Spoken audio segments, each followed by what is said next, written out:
సాధారణంగా హైవేపై పోలీసులు కనిపిస్తే వాహనదారులు చలాన్లు వేస్తారేమోనని భయపడుతుంటారు. కానీ సూర్యాపేట జిల్లా పరిధిలో పరిస్థితి ఇందుకు భిన్నంగా కనిపించింది. విజయవాడ వైపు వెళ్తున్న ప్రయాణికులకు సూర్యాపేట ఎస్పీ నరసింహ ఒక తీపి జ్ఞాపకాన్ని అందించారు. సీరియస్ లుక్తో కాకుండా చిరునవ్వుతో వాహనదారులను పలకరించి అందరినీ ఆశ్చర్యపరిచారు. ఇంతకీ అక్కడ ఏం జరిగిందో మా ప్రతినిధి అందించే ఈ కథనంలో చూద్దాం.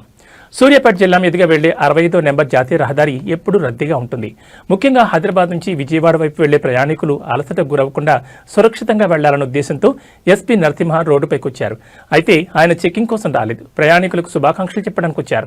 పోలీసుల నుంచి ఊహించని ఈ మర్యాద చూసి ప్రయాణికులు షాకు గురయ్యారు. ఎస్పీ స్వయంగా తమను పలకరించడంపై వాహనదారులు హర్షం వ్యక్తం చేస్తున్నారు. పోలీసులంటే కేవలం శిక్షించేవారే కాదు, రక్షించేవారని ఈ ఘటన మరోసారి నిరూపించింది. చూశారుగా, శిక్ష కన్నా ప్రేమతో చెప్పే మాటలే ప్రజలపై ఎక్కువ ప్రభావం చూపుతాయని సూర్యాపేట ఎస్పీ నరసింహ నిరూపించారు. ఈ వినూత్న చొరవతో అటు ప్రయాణికుల్లో అవగాహన పెరగడంతో పాటు పోలీసుల పట్ల గౌరవం కూడా పెరిగిందని చెప్పొచ్చు. ఇలాంటి అధికారులు మరికొందరుంటే రహదారి భద్రత అనేది ఒక బాధ్యతగా మారుతుంది.